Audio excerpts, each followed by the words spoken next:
313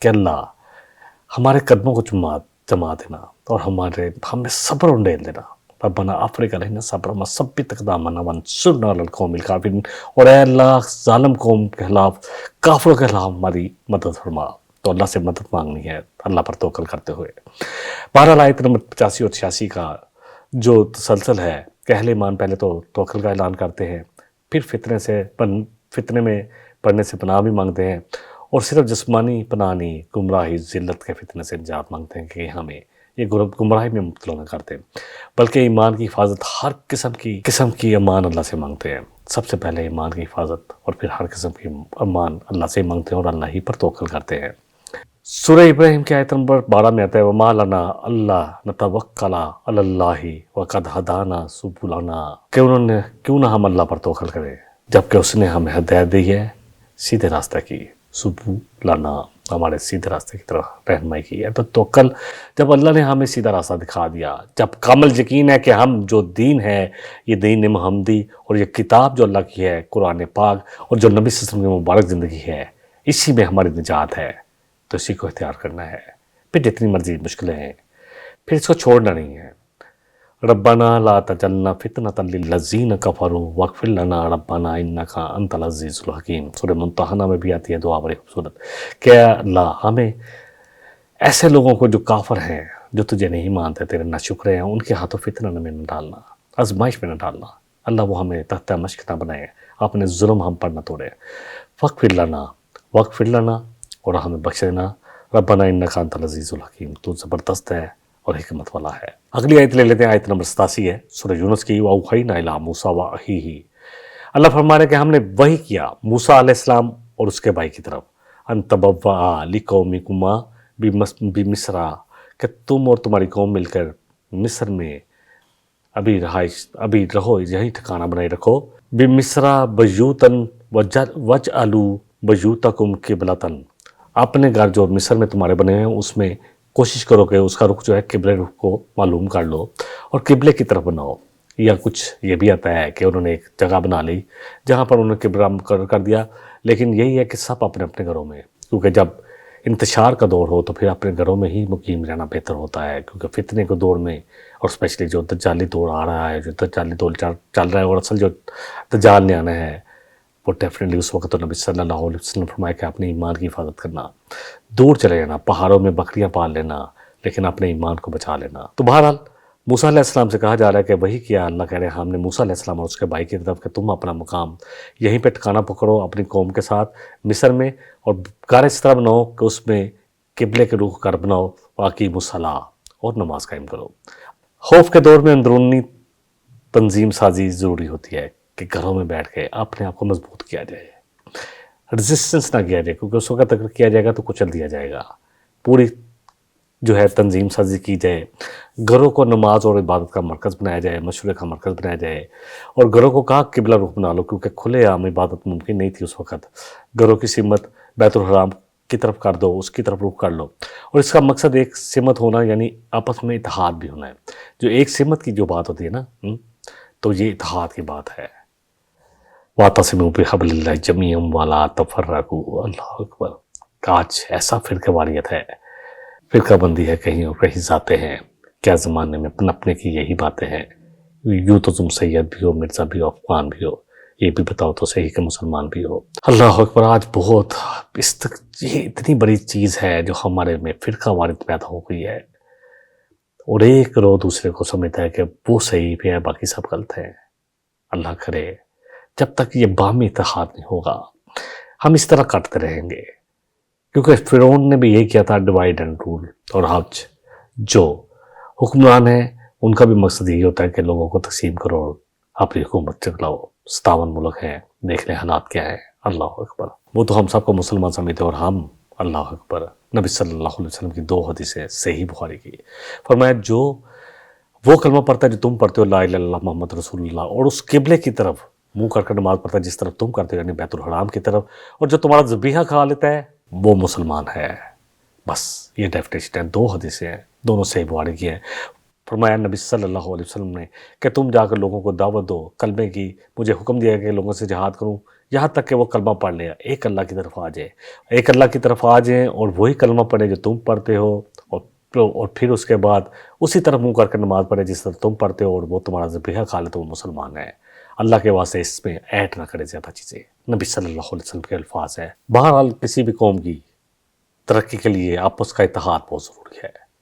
آج ہم بہت سارے فرقوں میں بٹے ہوئے ہیں، کوئی اپنے آپ کو مسلمان کہتا نہیں ہے، کوئی کہتا بھی ہے تو پوچھا جاتا ہے کہ کون سے مسلم ہو، کون سے مسلمان ہو، کس مکاتب فکر سے تمہارا تعلق ہے۔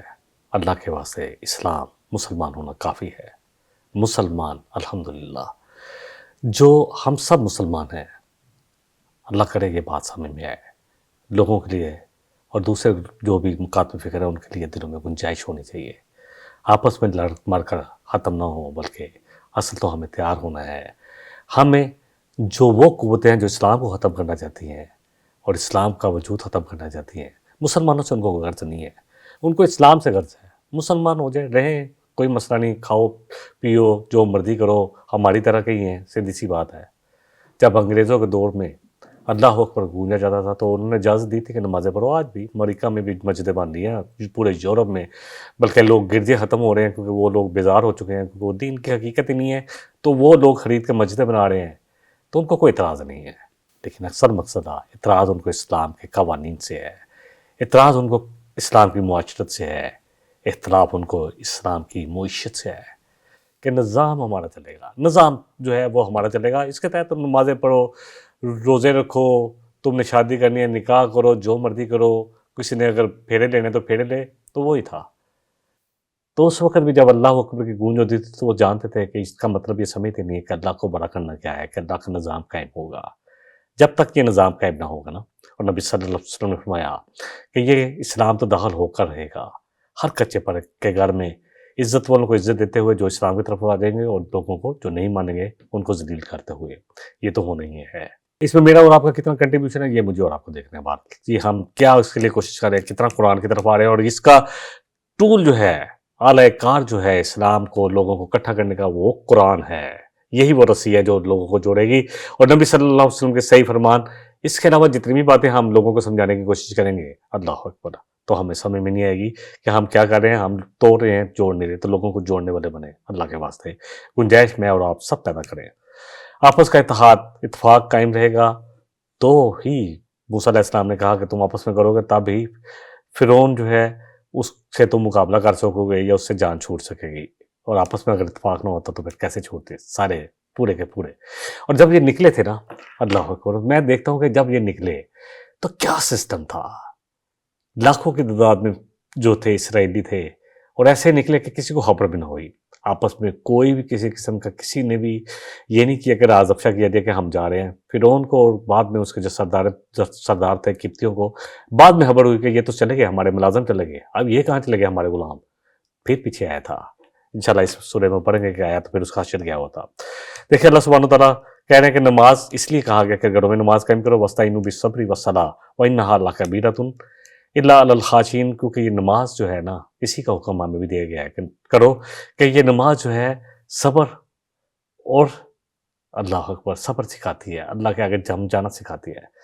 ہاں یہ تھوڑا سا اس میں لگتا تو ہے کہ محفل چھوڑ کے نماز کی طرف جانا پڑتا ہے، سردیوں میں وضو کرنا، لیکن خاشعین جو اللہ کی طرف رجوع کرنے والے ہیں، خشوع کرنے والے ہیں، ان کے لیے مشکل نہیں ہے۔ بہرحال آیت کے آخری سے میں آیت نمبر 87 پہ ہیں ہم، اور بشر المؤمنین، تو ایسے مومنوں کو بشارت دیتے ہیں۔ کن سے کہا جا رہا ہے؟ نبی صلی اللہ علیہ وسلم کے توسط سے ہم سب کو کہا جا رہا ہے، ایمان والوں کو خوشخبری دے دو، یعنی کہ یہ کہ حالات دائمی نہیں ہیں۔ موسیٰ علیہ السلام کے جو ساتھ بنی اسرائیل تھے ان کے لیے بھی یہ آیت ہے کہ اللہ کی مدد قریب ہے جو آنے والی ہے۔ دیکھیں فتح قریب تو آتی ہے جب پوری طرح اللہ سبحانہ وتعالیٰ امتحان لیتے ہیں، پھر اللہ کی فتح آتی ہے، متى نصر اللہ۔ جب کہا نا، جب مسلمانوں پر بڑی مشکل ہے کہ کب آئے گی اللہ، تو آگے پھر اللہ کی مدد۔ یہ تو اللہ کا طریقہ ہے، اللہ کی سنت ہے کہ اللہ دیکھتا ہے کہ کتنے سچے ہیں، کتنے کھڑے ہیں، کتنے کھوٹے ہیں، تاکہ پتہ چل جائے۔ بہرحال اللہ کی مدد، اللہ کی نماز جو ہے اللہ کی مدد کا بہت بڑا ٹول ہے۔ اگلی آیت لیتے ہیں، قَالَ مُوسَىٰ رَبَّنَا إِنَّكَ آتَيْتَ فِرْعَوْنَ وَمَلَأَهُ زِینَةً وَأَمْوَالًا فِي الْحَیَاةِ الدُّنْیَا۔ اللہ اکبر۔ اب موسیٰ علیہ السلام نے یہ پہلی دفعہ نہیں، یہ تو بات کہی تھی، پوری کوشش کرتے رہے کہ کسی طرح فرعون بھی اور اس کے ساتھ جو اس کے سردار ہیں سب ایمان لے آئیں، لیکن ہٹ درمی ایسی تھی، مذاق ایسا اڑایا جا رہا تھا۔ کبھی کہتا تھا اپنے وزیر حامان سے کہ اس طرح کرو میرے لیے ایک عمارت بناؤ، فرعون کہتا تھا میں موسیٰ علیہ السلام کے اللہ کو جو ہے نا، جس کو خدا جو ہے اس کو جھانکو جا کر، کبھی کچھ، کتنا عرصہ لگ گیا، نہیں مانا۔ اب موسیٰ علیہ السلام نے اللہ سے کہا کہ اے اللہ، اے میرے رب، اے ہمارے رب، کیا آپ نے فرعون اور اس کے سرداروں کو یہ اتنا مال، اتنی بڑی حکومت، یہ اتنا مزین کیا ہے ان کو حکومت کے ساتھ، مال، دنیا کی آسائشوں کے ساتھ اور دنیا کے اقتدار کے ساتھ، ملک مصر پر اس کا اقتدار کس لیے کیا ہے دنیا کی زندگی میں؟ تاکہ یہ تیرے بندوں کو ان کے دین سے ہٹائے، ان پر ظلم کرے۔ ربنا لیضلوا عن سبیلک، تاکہ تیرے راستے سے لوگوں کو گمراہ کریں۔ اللہ اکبر، یہ وہ ہے جب اللہ اکبر، جب زیادتی کی انتہا ہو گئی، اسی طرح بچے ذبح ہو رہے تھے۔ ربنا اطمس علی اموالہم، اللہ تو ان کے مالوں کو ختم کر دے جس کے غرور میں پڑے ہوئے ہیں، یہ بڑے بڑے حرام، یہ بڑے بڑے محلات، اور اس میں جو سونا چاندی جوہرات ان کے پاس ہے، اور جو انہوں نے فوجیں بنا رکھی ہیں، یہ سب کچھ۔ واشدد علی قلوبہم، اور اگر یہ ایمان ان کے نصیبوں میں نہیں ہے تو ان کے دلوں کو اور سخت کر دے، اور نہ ایمان لائیں یہ جب تک کہ یہ دردناک عذاب نہ دیکھ لے۔ یہ آیت موسیٰ علیہ السلام کی آخری اور فیصلہ کن دعا کو بیان کرتی ہے۔ اس سے پہلے بہت دعائیں مانگی کہ اللہ ان کو دے دے ہدایت، لیکن رسول اور نبی پوری آخر تک چلتے ہیں، لیکن جب قوم جو مانے ہی نہ، جیسے کہ آپ کو پتہ ہے کہ نبی صلی اللہ علیہ وسلم نے ہجرت اختیار کی، 13 سال مکہ میں تمام قبائل کو دعوتیں دیتے رہے، کوہ صفا پر پڑھ کر جا کر بھی دعوت دی، اپنے خاندان والوں کی 2 دعوتیں کی، لیکن جو نہیں مانے، اللہ اکبر، ابو لہب کون تھا؟ چچا تھا سکا، نہیں مانے تو پھر ان کا کیا ہوا؟ قرآن میں بھی اللہ سبحانہ وتعالیٰ نے اس پر لعنت کیا، ایک نام آتا ہے صرف، اور رسول کے چچا ہیں ابو لہب، اللہ اکبر، کہ اس کے دونوں ہاتھ ٹوٹ جائیں، وہ برباد ہو، اور اس کی بیوی جو آپ کے راستے میں کانٹے بچھاتی تھی، اس کے لیے بھی قرآن میں بد دعا آگئی کہ ہم قیامت تک یہ بد دعا پڑھتے رہیں گے، اس کو بد دعا دیتے رہیں گے، ابو لہب اور اس کی بیوی کو، ام جمیل کو۔ بہرحال اب یہ دعا جب دیکھا کہ اب بنی اسرائیل پر ظلم کے پہاڑ ٹوٹ رہے ہیں، تو موسیٰ علیہ السلام نے اللہ سے التجا کی کہ اللہ اس لیے دیا کہ یہ تیرے بندوں کو اس طرح ستاتا رہے اور لوگوں کو بھٹکانے کی کوشش کرتا رہے۔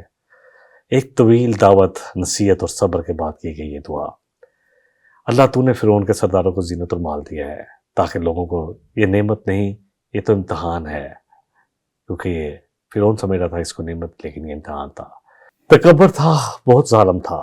یہی وجہ ہے کہ موسیٰ علیہ السلام نے یہ اس کے لیے بد دعا کی۔ بہرحال دولت اور طاقت کا نشہ دین کے خلاف جب استعمال ہو تو وہ اللہ کے ہاں سخت معاوضے کا سبب بنتا ہے۔ دونوں چیزیں یاد رکھے۔ آج اگر اللہ نے ہمیں طاقت دی ہے، کسی کے پاس اقتدار ہے اور مال ہے، اور اگر وہ دین کے خلاف استعمال ہو رہا ہے تو پھر اللہ کا معاوضہ بہت سخت ہے، چاہے جو مرضی ہم اپنے آپ کو کہلائیں۔ موسیٰ علیہ السلام نے یہ دعا ابتدا میں نہیں کی بلکہ بار بار اتمام حجت کے بعد کی۔ جب حق پوری طرح واضح کر دیا پھر انکار، ظلم اور سرکشی جاری رہی تو پھر انہوں نے یہ دعا کی۔ دیکھیں اللہ سبحانہ وتعالیٰ، اس طرح ہم نے قرآن ابھی تک جتنا بھی پڑھا ہے 11ویں پارے پر ہے سورہ یونس میں، ہم جب بار بار ہدایت سامنے آئے اور پھر بھی کوئی قبول نہ کرے تو اللہ کا معاملہ کیا ہوتا ہے؟ اللہ فرما رہے ہیں وَنُقَلِّبُ أَفْئِدَتَهُمْ وَأَبْصَارَهُمْ كَمَا لَمْ يُؤْمِنُوا بِهِ أَوَّلَ مَرَّةٍ، تو پھر ہم ان کے دلوں کو اسی طرح پھیر دیتے ہیں جس طرح ان کو بار بار دعوت ان کے سامنے آئی تو انہوں نے نہیں قبول کی، تو پھر اللہ ہدایت کی جو ایک کشش ہوتی ہے یا ہدایت قبول کرنے کی جو ایک چاہت ہوتی ہے وہی ختم کر دیتے ہیں، کیونکہ ان کے وہ ہوتی نہیں، وہ پہچاننے کے بعد انکار کر رہے ہوتے ہیں۔ یہ سورہ الانعام کی آیت نمبر 110 ہے۔ سورہ مومن میں آتا ہے فَلَمْ يَكُوا يَنْفَعُوهُمْ إِيمَانُهُمْ لَمَّا رَأَوْا بَأْسَنَا سُنَّتَ اللَّهِ الَّتِي قَدْ خَلَتْ فِي عِبَادِهِ، بس ایمان نہیں لاتے۔ جب ایمان لاتے ہیں نا پھر ان کا ایمان اس وقت آتا ہے جب وہ عذاب کو دیکھ لیتے ہیں، اور یہ اللہ کی سنت ہے، اس وقت کا ایمان لانا ان کے لیے کبھی کام نہیں آتا۔ اور ظالم جو ہوتے ہیں نا، پھر جب اللہ کا فیصلہ ہو جاتا ہے کہ ان کو دنیا اور آخرت میں سزا دینی ہے تو آخر میں آ کے تو وہ بھی کہتے ہیں کہ کسی طرح ہمیں نجات دیتی جائے، لیکن اللہ کو پتہ ہے کہ ان کے پاس کئی دفعہ آیا اور انہوں نے پہچانا تھا، سمجھا بھی تھا لیکن اپنے اقتدار کی خاطر، اپنی سیٹ کی خاطر، اپنے مال کی خاطر، اپنے جھوٹے جو انہوں نے بنا رکھے تھے خاندانی روایت کی خاطر انکار کرتا رہا۔ اگلی آیت نمبر 89 ہے، قال قد اجیبت دعواتکما، اللہ نے کہا کہ تم دونوں کی بات دعا قبول کر لی گئی۔ اب یہ جتنے لانے تھے ان میں سے کوئی لے آئے جو ایمان لانے تھے، اب نہیں کوئی ایمان لائے گا، تو پتہ چل گیا کہ اب دعا قبول ہوگی تم دونوں کی۔ فاستقیما، ہاں تم اپنے کام پر جمے رہنا، تم اپنے کام میں ذرا بھی اس سے غافل نہ ہونا۔ موسیٰ علیہ السلام، ہارون علیہ السلام کی دعا قبول ہوئی، اللہ کی طرف سے حتمی جواب آئے کہ تم دونوں کی دعا قبول کر لے گی، اور یہ فرعون اور اس کے لشکر کی مہلت جو تھی اب اس کا وقت ختم ہو گیا۔ یہاں پر اب اللہ کا قانون جو ہے کن عدل نافذ ہوگا، وہ حرکت میں آ گیا۔ قبولیت کے باوجود عذاب فوراً نہیں آیا، کچھ اللہ کا جو حکمت ہے اس کے حساب سے چلتا ہے۔ یہ اللہ کی حکمت میں مبنی ہوتا ہے، فیصلے کے بعد صبر ضروری ہے، لہٰذا تم ثبت قدم رہو۔ نبی صلی اللہ علیہ وسلم جب آپ کو شہید کرنے کی، آپ کو قتل کرنے کی جو سازش کر رہے تھے دارالندوا میں بیٹھ کر، اللہ اکبر، تو آپ اللہ کی اجازت کا انتظار کر رہے تھے۔ ابو بکر صدیق پوچھتے تھے کہ اللہ کے رسول اجازت ملی؟ کہا نہیں، ابھی نہیں ملی۔ تو ابھی ثابت قدم رہنا، اپنے طور پر بھی قدم نہ کرنا۔ قبولیت کے باوجود عذاب جو ہے فوراً نہیں آیا، یہ اللہ کی حکمت ہے۔ نتائج جانے تک دعوت کی عادت اور نماز جاری رکھو، ایمان میں کمزوری نہ ہو، آپس میں اتفاق رکھنا۔ دعا کا قبول ہونا جدوجہد ختم ہونے کا نام نہیں ہے، پہلی بات ہم سمجھ لیں، بلکہ اللہ کی طرف سے اور زیادہ اللہ کی طرف رجوع کرنے کا نام ہے۔ جب دعا قبول کرے، اللہ کو نعمت دے الحمدللہ، تو اور اللہ کی طرف ہمیں جانا ہے، بجائے کہ ہم اسی وقت جب نعمت اللہ دیتا ہے، اور ہماری خوشیاں کیا ہوتی ہیں، بچہ کیسے جو پیدا ہوتا ہے اس کو کیسے سیلیبریٹ کرتے ہیں، سالگرہ مناتے ہیں، پھر پتہ نہیں کیا کیا گانے لگاتے ہیں، اور اسی طرح اور کیا کیا کرتے ہیں ہم دیکھتے جائیں۔ شادی بیاہ، بیٹا یا بیٹی اس کی شادی ہو رہی ہے، خوشی کا موقع ہے، بیٹی اپنی گھر والی ہو رہی ہے، بیٹے کو جیون ساتھی مل رہا ہے، اس کے لیے بیوی آ رہی ہے، لیکن ہم اللہ کی ناراضگی کام کرتے ہیں، دعائیں مانگتے ہیں کہ اللہ میرے بیٹے کے لیے بہتر سبب بنا، اللہ میری بیٹی کے لیے بہتر سبب بنا، اور پھر اللہ سے دعائیں مانگ کے جب اچھا سبب بنتا ہے تو پھر خود ہی اسی کے خلاف چلتے ہیں۔ اللہ سبحانہ وتعالیٰ فرمانے ہیں وَلَا تَتَّبِعَانِ سَبِيلَ الَّذِينَ لَا يَعْلَمُونَ، تو ان لوگوں کی راستہ کی پیروی نہیں کرنا جن کو علم نہیں ہے۔ تو اللہ کے واسطے العلم، اس قرآن کی طرف آئیں، الکتاب کی طرف آئیں، تاکہ ہمیں پتہ ہو، اور پڑھیں نبی صلی اللہ علیہ وسلم کی زندگی کو اور صحابہ کی زندگی کو کہ وہ کیسے سیلیبریٹ کرتے تھے، کیا تھا شادیاں کتنی سادہ تھی۔ عبد الرحمن بن عوف رضی اللہ عنہ ایک دفعہ آئے، پیلے رنگ کا داغ تھا، کہا یہ کیا ہے؟ کہا اللہ کے رسول نکاح کر لیا، پتہ بھی نہیں ہے، نبی صلی اللہ علیہ وسلم کو بھی نہیں پتا، اور نکاح کر لیا آرام سے، سکون سے۔ اللہ اکبر، یہاں تو ہم پتہ نہیں کیا کیا کرتے ہیں۔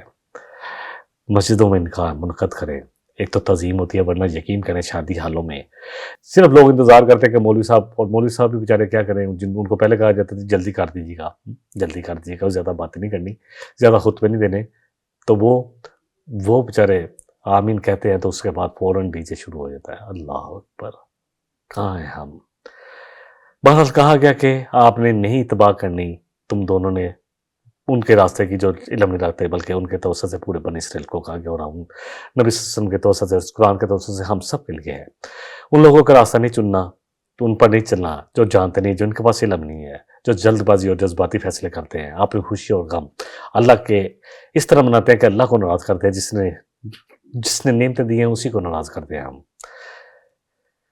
اور سب سے بڑی بات ہے کہ خبردار سب کیا جا رہا ہے کہ انصاف کا راستہ نہیں چھوڑنا، دعا کا راستہ نہیں چھوڑنا، اللہ کے ساتھ رجوع نہیں چھوڑنا، اللہ کے ساتھ تعلق نہیں چھوڑنا، اللہ کی نافرمانی والے کام نہیں کرنا، یہ سب کچھ ہے، اور ثابت قدمی کے ساتھ آخری شرط جو ہے ثابت قدمی ہے۔ تو اللہ کہہ رہے ہیں ہم نے بنی اسرائیل کو سمندر پار کروا دیا، فَأَتْبَعَهُمْ فِرْعَوْنُ وَجُنُودُهُ بَغْيًا وَعَدْوًا، تو پیروی کی، پیچھا کیا، کس نے؟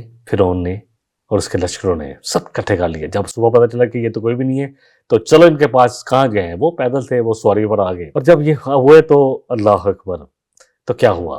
اس کا نقشہ آتا ہے سورہ شعراء میں، قال اصحاب موسیٰ انا لمدرکون، کہ ہم تو پکڑے گئے۔ موسیٰ علیہ السلام اللہ کے رسول نبی تھے، کہا کالا کلا ان معی ربی سیہدین، کہ فکر نہ کرو، میرے ساتھ میرا رب ہے اور وہ راستہ دکھائے گا، اور پھر سمندر پھٹا، عصا کا ہمارو اس پر، جب ہمارا یہ یقین کی بات ہوتی ہے نا، جب اللہ کے حکم سے نکلیں گے، جب ہم اللہ کے حکم سے جہاد کریں گے تو اللہ کی مدد ضرور آئے گی، جب اللہ کے حکم سے جو بھی کام کریں گے تو ضرور آئے گی۔ اب ہوا کیا، حتی اذا ادرکہ الغرق قال آمنت انہ لا الہ الا الذی آمنت بہ بنو اسرائیل۔ ساری فرعونیت نکل گئی۔ پیچھے آیا، ایک غوطہ لگا تو غرق ہونے لگا تو کہنے لگا قال آمنت انہ لا الہ الا الذی آمنت بہ بنو اسرائیل، کہ میں اب ایمان لایا اس ایک اللہ پر جو بنی اسرائیل کا اللہ ہے، ایک اللہ پر ایمان لاتا ہوں اب۔ وانا من المسلمین، اور میں ہوں کن میں، سر تسلیم ہم کرنے والوں میں سے، میں اللہ کے آگے جھکتا ہوں۔ آلانا وقد عصیت قبل، اللہ کہنے لگے، اللہ کی طرف سے ندا آئی کہ اب ایمان لاتا ہے، اس سے پہلے تو بڑا نافرمان بنا ہوتا، بڑا سرکش بنا ہوتا، بڑا فرعونیت دکھا رہا تھا۔ وکنت من المفسدین، اور تو تھا فسادیوں میں سے۔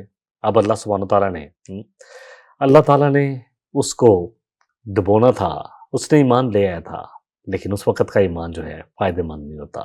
جب موت سامنے نظر آ گئی، جب موت کا عمل شروع ہو گیا تو پھر فائدہ مند نہیں ہوتا۔ تو اوحینا الی موسیٰ ان اضرب بعصاک البحر، تو اللہ نے جب کہا، پیچھے آیا تو اللہ نے کہا مار اپنا جو سا، فانفلق فکان کل فرق کالطود العظیم، تو دونوں ایسے ہو گئے، دو سمندر ایسے پھٹا جیسے دو بڑے پہاڑ ہوں۔ وازلفنا ثم الآخرین، تو اللہ نے پیچھے جو آ رہے تھے ان کو بھی قریب کر دیا، تاکہ وہ دیکھ رہے تھے کہ بنی اسرائیل گزر رہے ہیں، سمندر میں راستہ بنا، ان کے سوچ نہیں ہے کہ یہ کیا ہو رہا ہے، پیچھے انہوں نے لگا دیا۔ اللہ نے جب آخری بھی بندہ پار ہو گیا بنی اسرائیل کو، تو اللہ نے سمندر کو حکم دیا، پھر برابر ہو گیا۔ وَأَنجَيْنَا مُوسَىٰ وَمَن مَّعَهُ، تو ہم نے بچا لیا موسیٰ علیہ السلام اور اس کے ساتھ جتنے بھی ساتھی تھے، موسیٰ اور ہارون اور جتنے بھی ان کے ساتھ تھے۔ تو اللہ کہہ رہے پیچھے والے والوں کو ہم نے غرق کر دیا۔ إِنَّ فِي ذَلِكَ لَآيَةً، اس میں بڑی نشانیاں ہیں۔ وَمَا كَانَ أَكْثَرُهُم مُؤْمِنِينَ، پھر بھی اکثر جو ہے ایمان نہیں لاتے۔ سورہ شعراء کی آیتیں ہیں۔ نجات اور آزمائش، اللہ تعالیٰ نے بنی اسرائیل کو معجزانہ طور پر سمندر سے گزارا، اور یہ اللہ کی قدرت اور نصرت کی واضح نشانی ہے۔ جب اللہ کی مدد آتی ہے تو پھر ہر چیز اللہ کے حکم سے چلتی ہے۔ سمندر دو حصوں میں بٹ گیا، پھر انہوں نے تکبر کیا، ظلم کی حد پار کی، انجام سرکشی نے اسے ہلاکت تک پہنچایا۔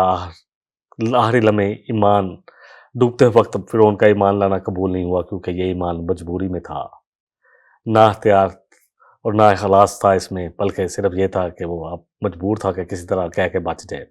عذاب دیکھ لینے کے بعد اقرار فائدے نہیں دیتا۔ نبی صلی اللہ علیہ وسلم نے فرمایا کہ جب موت کا عمل شروع ہو جائے نا تو پھر ایمان لانا کام نہیں آتا، جان حلق تک پہنچے تو پھر نہیں ایمان لانا کام آتا، کیونکہ فرعون نے ایمان ڈوبنے کے بعد ظاہر کیا تھا، تو جب عذاب کے بالکل سامنے آنے کے بعد اس نے ایمان لایا تو اس کا ایمان قابل قبول نہیں تھا۔ فَالْيَوْمَ نُنَجِّيكَ کا بھی پتہ نہیں کہا، تو اللہ نے کہا میں تیرے بدن کو بچا لوں گا، لِتَكُونَ لِمَنْ خَلْفَكَ آیَةً، تاکہ آپ پیچھے آنے والوں کے لیے نشانی بنا دوں۔ وَإِنَّ كَثِيرًا مِّنَ النَّاسِ عَنْ آیَاتِنَا لَغَافِلُونَ، لیکن لوگوں کی اکثریت پھر بھی ہماری اتنی بڑی نشانی کو دیکھ کر بھی غافل ہے۔ 19ویں صدی میں مصر میں قدیم فرعونوں کی ممیاں جب دریافت ہوئی تو ان میں سے سب سے نمایاں جو لاش تھی وہ رمسیس جو اس کا نام آتا ہے یا رمسیس آتا ہے، اس جو دوسرا تھا، کیونکہ پہلا تو وہ تھا جس نے پالا تھا، اور دوسرا جو بھائیوں کی طرح تھا جو پلا تھا، جس کے دربار میں پلے تھے۔ جبکہ اکثر مفسرین اور مورخین موسیٰ علیہ السلام کے زمانے کے فرعون سے جسے منسوب کرتے ہیں کہ یہ وہی ہے، کیونکہ شاہی کتبوں اور تاریخی ریکارڈوں سے نام اور دور کا تعین بھی ہو رہا ہے۔ ممی کی عمر، جسمانی صحت اور شاہی علامات، جسم کا غیر معمولی محفوظ ہونا، یہ سب اشارے کرتے ہیں کہ یہ قرآن نے جس کی طرف اشارہ کیا ہے وہی فرعون ہے۔ تحقیقات میں سالٹ کے اثار بھی، یعنی نمک کے اثارات بھی جو ہے وہ بھی ہوئے کہ اس کے جسم میں ہیں، مناسبت ہے، اور سب سے اہم ثبوت ہے قرآن لاش کے محفوظ ہونے کی خبر دی تھی یقینی، اور ایسے ہی ہوا۔ احادیث، اصول اور انجام واضح کرتی ہے کہ تاریخ سائنس جو ہے وہ کرائم ہے، یعنی تاریخ اور سائنس جو ہے وہ سب کچھ حق کو پیش کر رہی ہے۔ تو بہرحال یہ سارا کچھ ہوا، اور سب سے بڑی بات ہے کہ بورس بقیہ جو مسلمان ہوئے، اس نے جب جائزہ لیا تھا، اور ایک اور سائنٹسٹ تھے، تو اس کی لاش میں باقاعدہ ریت کے ذرات تھے۔ تو آج بھی یہ نشانی ہم سب کے لیے موجود ہے۔ کتنا یقین ہے میرا اور آپ کا اللہ پر۔ اللہ جب غرق کر کے اس کی لاش کو بھی، ایسے فرعونوں کی لاش کو بھی عبرت کا نشان بنا دیتے ہیں۔ آج بھی جو بڑے بڑے فرعون ہیں، جو نیتن ہے، یا جتنے بھی بڑے بڑے نام جو ظلم کر رہے ہیں، چاہے مسلمانوں میں سے بھی ہوں، سوڈان میں کیا ہو رہا ہے، مسلمان آپس میں لڑ رہے ہیں، وہ اپنے انجام کو یاد رکھیں کہ یہ فرعونیت جو ہے اللہ اکبر، اس کی سزا دنیا میں بڑی خطرناک ہے اور آخرت کی سزا تو ہے ہی ہے۔ اللہ تعالیٰ مجھے بھی اور آپ کو بھی جتنا کہا ہے، جتنا سنا ہے، ہم سب کو قرآن کی طرف لے آئے اور قرآن کو سمجھ کر اس کو اپنی زندگیوں میں لانے کی توفیق عطا فرمائے۔ اس کے مطابق ہمارے اعمال ہوں، ہماری تجارتیں ہوں، ہماری معیشتیں ہوں، ہماری حکومتیں ہوں، ہر چیز اللہ کے قانون کے مطابق ہو جائے۔ واحد دعوانا ان الحمدللہ رب العالمین۔ إن هذا القرآن يهدي للتي هي أقوم ويبشر المؤمنين الذين يعملون الصالحات أن لهم أجرا كبيرا